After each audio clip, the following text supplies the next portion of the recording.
Good morning, dear students. A warm welcome to all of you for our second online session for in the second term for the subject Science and Technology, Section A. Yesterday, we have started with a new chapter from Section A, chapter number 12, Study of Sound from Physics. We have got ourselves introduced with the different concepts related to sound. We have seen how to calculate the velocity of sound and velocity of the sound in a gaseous medium. It depends on which factors. And towards the end, we have studied about the audible range of sound for human ears and infra and ultra sound. Today, as usual, we will first revise the topics which we have covered in our yesterday's or previous session, and the new topics which we are going to learn today are echo and reverberation, sonar technique and sonography technique. Sonography word is the word which you are familiar with. It is a very interesting topic. So let us first begin with our revision part. Yesterday I had told you what do we mean by sound. Sound in science, in physics, is a form of energy which travels, which moves in the form of waves, and it is a good example of longitudinal wave. So now what is this longitudinal wave? What does longitudinal waves mean by? These are the waves in which the particles of the medium, they oscillate about their central or mean positions in a direction parallel to the propagation. You can see the direction parallel to the propagation of the wave. Whereas on the other hand, the other type of waves are transverse waves, where these are the waves in which the medium vibrates at right angles to the direction of its propagation. So what is the difference between longitudinal and transverse waves? The main difference is the particles of medium in longitudinal waves, they oscillate in a direction parallel to the propagation, whereas here the oscillations are perpendicular to the direction of propagation. Then we have seen what do we mean by wavelength.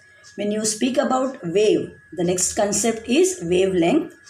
So the distance between two successive crests or two successive troughs is called as wavelength of a wave. And yesterday I have told you what do we mean by crest and trough. Crest means nothing but the highest surface part of the wave, whereas the lowest part of the wave is called as the trough. Next, we have seen how the different terms related to waves are indicated by when we speak about a sound wave.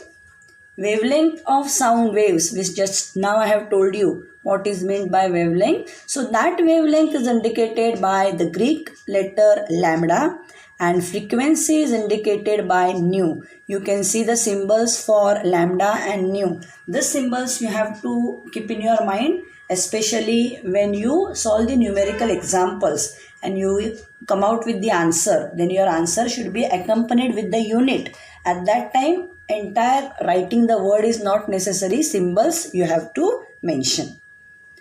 Amplitude, which is the maximum value of pressure or density, it is indicated by capital A. Then the time which is taken for one oscillation of pressure or density at a point in a medium, it is called the time period and indicated by capital T. So these are the different, you can say, denominations for different terms which are related to a sound wave. After that, yesterday we had seen how to calculate the velocity of sound, and that time very clearly I had told you, when you speak about the term velocity, it is same for physics, only the definition changes according to your quantity. Now here it is sound, so the distance which is covered by a point on the wave in unit time, and in general also you have seen distance per time is known as velocity.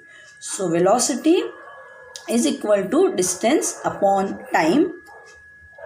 V, small v is equal to nu multiplied by lambda, where 1 upon t is nu or frequency. You know frequency is equal to 1 upon time period.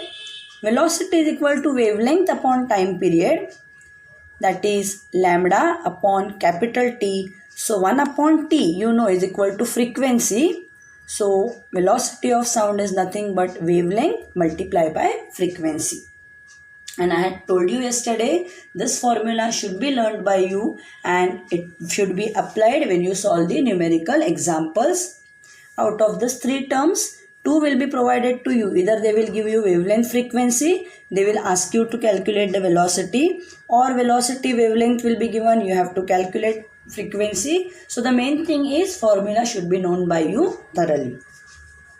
Next, then I had told you that in any medium at fixed physical conditions, the velocity of sound differs. Frequency is nearly the same and this velocity is highest in solids, least in gases. Now this velocity of sound in gaseous medium, it depends on the different physical conditions. First one is temperature, then density, and third is the molecular weight of that gas.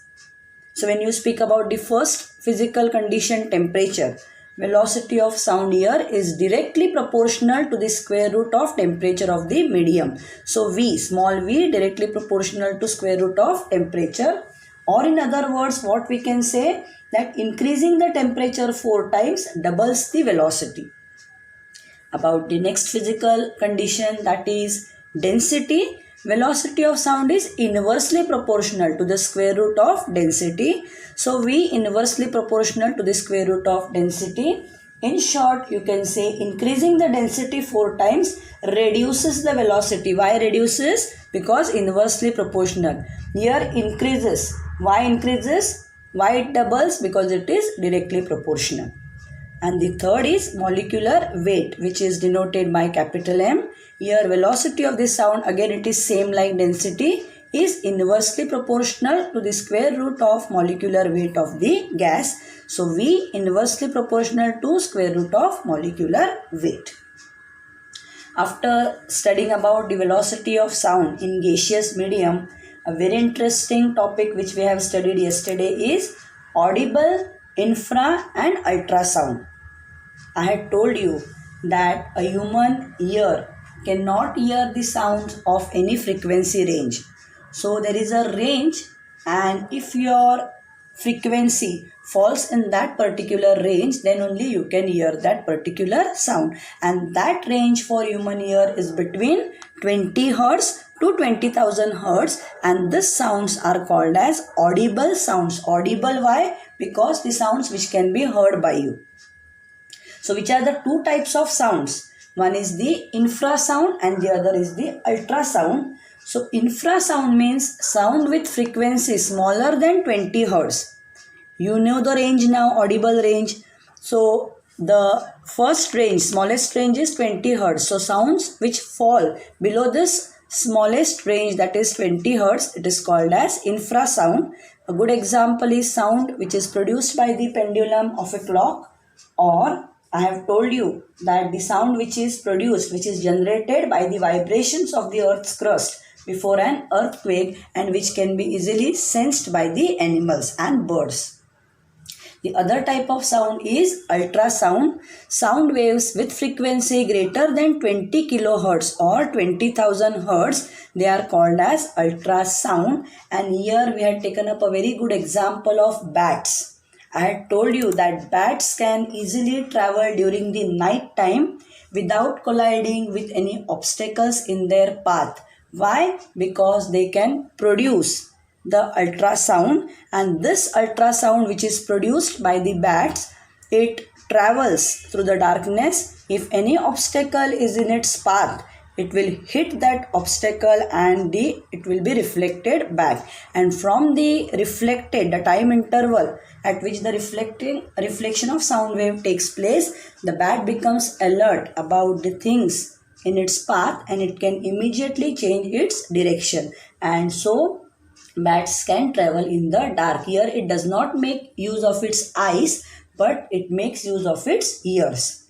And then I had told you there are n number of uses of ultrasonic sound or ultrasound. This topic is skipped away from the syllabus by the education department, but you should know that in our day-to-day life also the important techniques in medical science like ECG, that is echocardiography, sonography technique, all this make use of ultrasonic waves. How?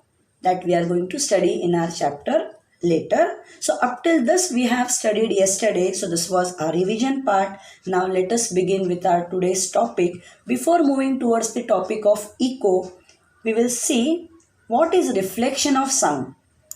Now, like light waves, sound waves, they also get reflected from a solid or a liquid surface, and this sound waves, they also follow the laws of reflection. A smooth or a rough surface here is needed for the reflection of sound, and when it is a hard and a flat surface, we say it is a good reflector of sound waves, while clothes, paper, curtains, carpet, furniture, etc., they absorb the sound instead of reflecting it, and hence they are called as bad reflectors of sound waves. Now, the very interesting topic which we are going to study today is echo. I know that each one of you have visited an echo point at a hill station. Most of you have visited Mahabaleshwar, Matheran. So these tourist places, they are famous. They earn money on this echo point. What is this echo point? What happens over here? Here at the echo point, if you shout loudly at such a point, you hear the same sound just after a little while, and this sound is called as an echo, and that is the main attraction part for the tourists. So in physics, how you can define an echo? An echo is the repetition of the original sound because of reflection by some surface, or an echo is a sound that is repeated because sound waves are reflected back. So whatever you speak can be heard by you again after a little while. Now you might be wondering that if this phenomenon is possible, then why you do not hear the echo and all in the classroom? There are certain conditions which should be followed for an echo to be heard. In order to be able to hear the original sound and its reflection very distinctly at 22 degrees Celsius, what must be the minimum distance? That distance you have to calculate. So at 22 degrees Celsius, the velocity of sound in air is 344 meters per second.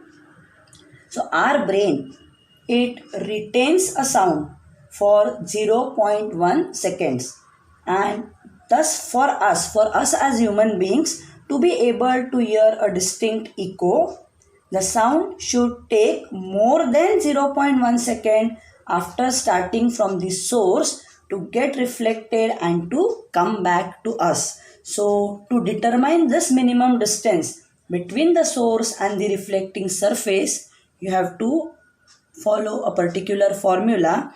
So distance, that is equal to speed multiplied by time. You know the formula for speed. Speed is distance upon time. So distance is speed multiplied by time.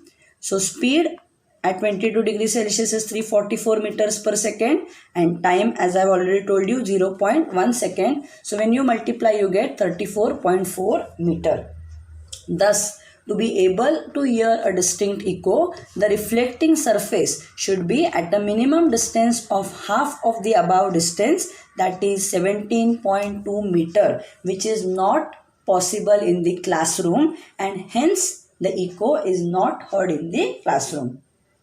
A good example of echo. Echo can be heard multiple times due to the continuous or multiple reflections, and the Gol Gumat at Vijapur, this photo you can see over here, is a good, excellent example of this echo phenomenon. Apart from this, some echo points photos I have shown you in the slides. You can just go through it, and if you search the Google net, n number of photos of the echo points you can find out, and ahead, when the pandemic gets over and when you visit the tourist spots, that time you can visit this eco points. So this eco point at Munnar in Kerala is a very good, you can say, eco point when you speak about the eco points of India. The next after Munnar is the eco point at Matheran. Matheran is very near to us.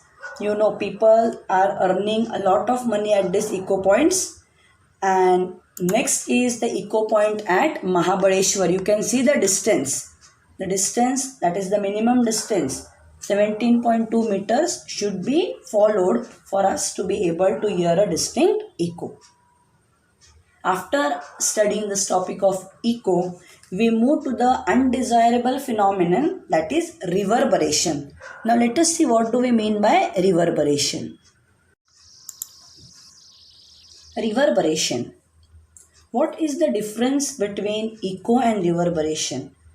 Just now we have seen that an echo is a single reflection of sound wave of a distant surface, whereas reverberation means it is the reflection of sound waves which are created by superposition of such echoes.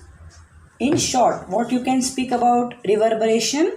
Sound waves, they get reflected from the walls and the roof of a room multiple times, which causes a single sound to be heard not once but continuously, and hence it is called as reverberation, which you will not like, which you will not enjoy. When you visit an auditorium to hear a song and the same lines, if you hear its repetition again and again, you will not enjoy the original song, and hence it is an undesirable, you can say, condition. Here the time between the successive reflections of a particular sound wave reaching us, that is as human beings, we as human beings, it becomes smaller, and the reflected sounds, it gets mixed up and produce a continuous sound of increased loudness which cannot be deciphered very clearly. Or reverberation is when the sound waves, they continue to vibrate after the original source of the sound has stopped emitting the sound. That is called as reverberation. You can see here the multiple reflections from the singer, and here is the listener. So that same line again and again, if it is echoed, then it will not be favored by the listener. So how you can avoid this reverberation? Which are the different techniques by which you can reduce this reverberation phenomenon? So to reduce it, the ceilings of the halls, they are curved so that the sound, after reflecting from the ceiling, it reaches all the parts of the hall and more quality of the improved sound is heard. Or we can make use of sound absorbent materials like curtains, carpets on the floor, by which the extra sound, it will be absorbed and whatever is required will reach the listener. So both of the topics are related to each other, but one is favored, that is echo, and other reverberation is undesirable, which is not favored by the human beings. The next very important use and a new technique for all of us to learn is sonar technique. Sonar. The full form of the sonar. Sonar is abbreviation for SO, sound, N, navigation, and R for ranging. So this A is for and. Sound, navigation, and ranging technique is the full form of sonar. Now where the sonar technique is used? It is used to determine the direction, distance, and speed of an underwater object with the help of ultrasonic sound waves. We have just now studied about ultrasound. Sonar, it has a transmitter, you can see, and a receiver. Transmitter and receiver which are fitted on the ships or the boats. Very first use of ultrasound I had told you yesterday, that is for communication between the ships at the sea. You know that ships, they travel through the sea even during the dark time, and there are not lights and all in the seas. So how these boats or the ships, they do not collide with each other? It is due to this ultrasound technique. Now how this technique works, how this communication between the ships on the sea is established with the help of this two transmitter and receiver which is installed on the ship or the boat. It is a technique. Remember, sonar is a technique which makes use of transmitter and receiver. So what is the use of this transmitter? It produces and transmits ultrasonic sound waves. You can see transmitter is emitting, it is producing the ultrasonic waves which travel through the water. It strikes the underwater objects and get reflected by them. How you can know that this is the transmitter? You can see the arrow in the downward direction. And this is the receiver where you can see the arrow in the upward direction. So this reflected waves, they are received by the receiver on the ship. Look at the functions. Transmitter, it is transmitting, it is producing the ultrasonic waves which travel through the water. If any underwater obstacles or floor, they will strike that and it will be reflected back, and this reflected waves are sensed. They are received by the receiver. Now this receiver, it converts the ultrasonic sound into electrical signals. This is the function of the receiver, and then the signals are properly interpreted. The time difference between the transmission and reception is noted. This time interval is noted down, and the velocity of sound in water is found out. It gives the distance from the ship of the object which reflects the waves. So now where this technique is useful? It is useful to determine the depth of the sea. By knowing the time interval of transmission and reception and the speed of sound in water, you can calculate the depth of the sea. It is also used to search for the underwater hills, valleys, submarines, icebergs, sunken ships, etc. You know about the Titanic, how that accident had taken place in the sea. So it was, now due to this advanced technique, you come to know, you come to locate about such type of objects which are under the sea, below the ocean. So this technique is used to determine not only the depth of the sea but also to trace the underwater hills, valleys, submarines, etc. Isn't it a very interesting technique? And now why this technique is introduced or mentioned in this chapter? Because this technique makes use of ultrasound. And next very important technique which is heard by all of you is sonography technique. This technology, the sonography technology, it also uses the ultrasonic sound waves to generate the images of the internal organs of the human body. You can see here the images which are obtained in a sonography. Now where this technique is used? It is useful in finding out the cause of swelling. It is used to find out the infections inside the body parts, pain, the condition of the heart, the state of the heart after a heart attack, as well as the growth of the fetus inside the womb of a pregnant woman. They all are studied by using this technique. During pregnancy, after a particular period of time, after 3 months, 6 months, to find out the actual position, the growth of the fetus, whether that fetus is growing properly or no, this technique is useful. Now how this technique works? It makes use of a probe and a gel. You can see this probe. Now the gel is used. Why this gel is used? To make a proper contact between the skin and the probe so that the full capacity of the ultrasound can be utilized. You can see here at the end of the probe, the gel is applied. So after application of this gel, a proper contact between the skin and the probe is established. Now the gel is applied to the skin outside the internal organ to be studied. Suppose now you have to find out the sonography of, you have to find out the condition of the fetus, then the gel is applied to the probe to the skin outside the internal organ. It is applied outside the stomach. Here high frequency ultrasound is transmitted inside the body with the help of this probe. Next, you will see in this technique the sound which is reflected from the internal organ. Suppose you have to study about the fetus, you have to study about the condition of the heart.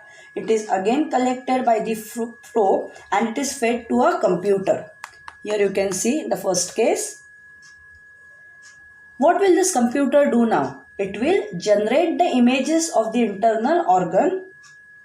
And why this technique is useful and used on a regular basis nowadays? Because it is painless and hence it is increasingly used in medical practice for the correct diagnosis.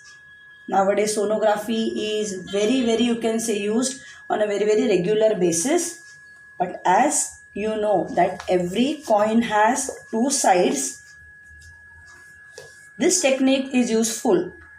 How it can be disadvantageous or how you can make the misuse of this technique is one good example we can take, that this technique can help to follow the growth and well-being of an unborn baby, the fetus.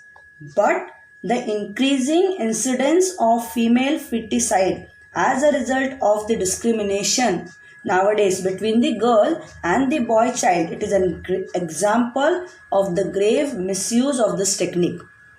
You know, especially in the rural areas, nowadays finding out the gender of the fetus is punishable act, but still in the rural areas, the doctors, by taking some money and all, they kill the fetus if it is found out to be a girl child. So as I have told you, each coin has two sides. Wherever there is a, you can say, advantage, always there is a disadvantage. So how to make use of the technique for the well-being of human beings, for the development of the nation, that should be decided by us. We as human beings, we should decide how to make more and more positive use of any technology which is discovered. With this, we end up with our today's topic. The last topic which is remaining for tomorrow is a brief description of the human ear, about its parts, and then I will start with the discussion of textual exercise. So when you attend our tomorrow session, tomorrow again we have the science session. At that time I will request all of you to just go through the topic of human ear, its parts, and just start with a little bit of into your exercise, textual exercise. Try to get the answers from your sides. I am there, I will be providing you with the answers. But if you try and get some part of the answers from your side, when you attend the session, you will be happy. So I will wind up our today's session. Tomorrow, as usual, in the beginning, we will just revise the topics covered today, and then after completing the human ear, I will be discussing the textual exercise. Thank you, dear children.